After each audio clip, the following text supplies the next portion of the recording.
This is Dennis from Canada, who has appeared for the first time in our meetings. And I'm going to do a little screen share here. Dennis has purchased one of the AMX3 replicas, and he's in the process of finishing it. And one of the things you said that really intrigued me, Dennis, is you said you're going to have glass made. Can you Yep. elaborate a little bit more when you say you're having glass made? Well, we're not there yet, but the gentleman behind in the picture built a 36 Hudson hot rod truck, had all the glass made, so he's gone through that process already. So you Is do a this still, you do flat a still glass? laminated glass, but I also know another company that will do tempered glass. So again, we're early, but we'll go that route. Wow. You are just on fire rolling along through this project. It's very impressive to me because You got to I've line been up the very stuff way slow. ahead of time because you can't do it as you move along. Yeah, that's going to be a really impressive project. How are you, Mark? This is Mark Fletcher. He's vice president of our club, and he writes coffee table books about American Motors and Hearst and other things. So he's a automotive historian. Mark, is it fair to say you've also been a concourse judge for AMO? Yeah, I was concourse chairman for 3 years for AMO. Okay. I Yeah. gave a little summary. Dennis worked Oh. for Ford for 21 years. Oh, And very he good. has a Di Tommaso Mangusta, and he manufactures parts for Di Tommaso's, and he's building an AMX3 replica. I had kept his identity secret till now, but since he Yeah. has appeared and graciously agreed to allow his identity to be known, I'm so happy that we all get to chat together because Dennis is one of, if not the front runner on building an AMX3 replica. Of course, I'm as slow as molasses. P.O. Wallen, our good friend in Sweden, has made a Yes. display and he's pretty much content. So there's Dennis, and then there's Leon Aponis in Indiana, who has a chassis, first generation chassis from me, and he's making some progress as well. So it's Very really between Dennis and Leon. Those two guys are making big moves on the I would say replicas. it's a race. We've got to see who wins. And Well, let us know when you want us to come over, Dennis, if you're here in California. Canada. Oh, well, that's a little more of a drive. Yeah. Yeah. Your Mangusta, what year is it? 70. Oh, a 70. Is it Pantera? No, it's a Mangusta, Euro Mangusta. Okay, Euro, yeah, because I know that they were only over here, what, in 67 and 8? No, I think it's a misnomer to say that they were 67s and 68s. They were probably, most of them were 69 and 70. And Okay. they were branded with the year that they got here, not the year they were made. Okay. So yeah. It's a small manufacturers have got weird quirks.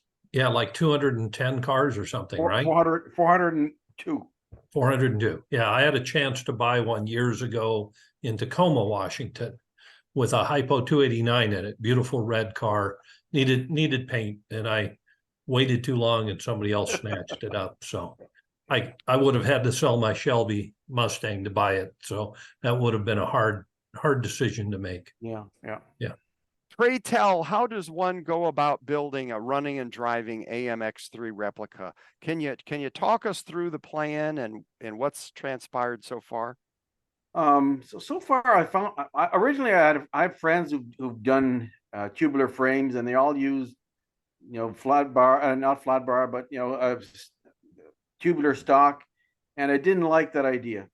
Somehow I came across a guy that makes frames that are comparable to the Roadster shop. He literally scans everything, and he does the four sides of the frame, laser cuts them, and then he molds them.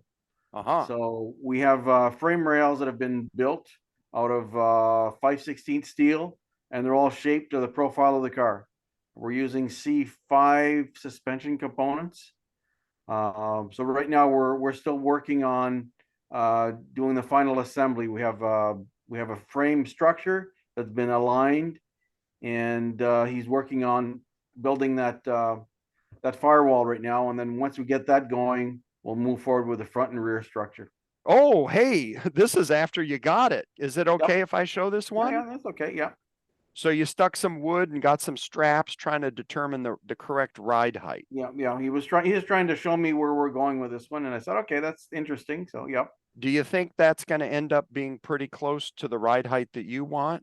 Well, I went and measured Fred's car, so it's 42 inches high. It's going to be at 42 inches. Okay. Yeah. Oh, I'm sorry. Fred's car is 42 inches, what, from the roof to the ground? That is correct. Okay, that's the number we're going for. You guys have any questions for the gentleman from Canada who has revealed himself as the builder of an AMX3 replica? Did you tell us where you got that one? From me, So you've had it for a while, or 15 years. oh, Yeah, I had 4 made. I have the mold, and there were 4 hand-laid fiberglass with white gel coat replica shells.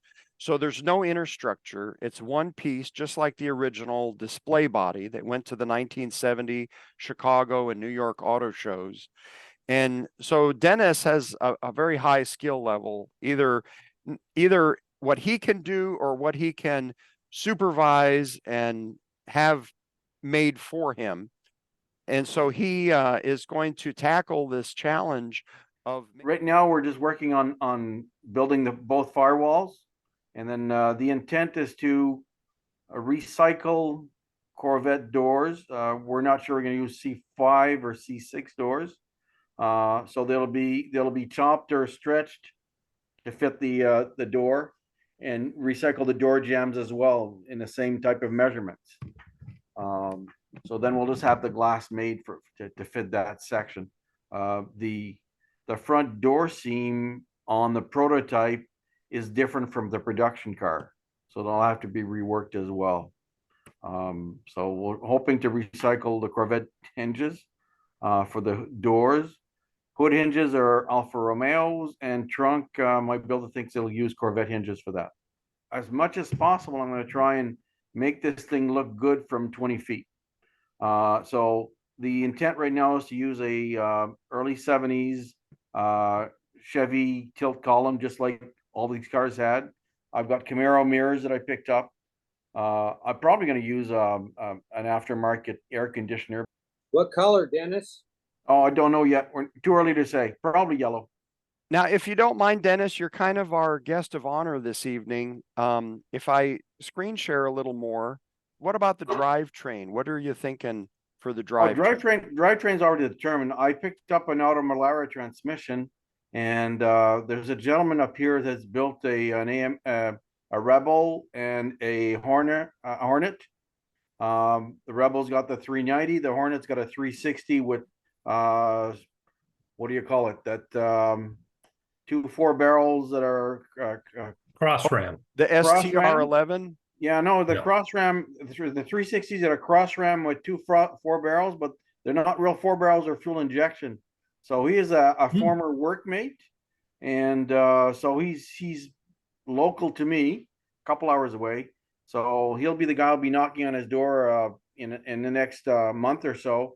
So we have to make a bell housing to match that Auto Melara transmission, because it's an unusual bell housing. And like I said, we have to build a 390 and build the motor mounts and everything that go along with it.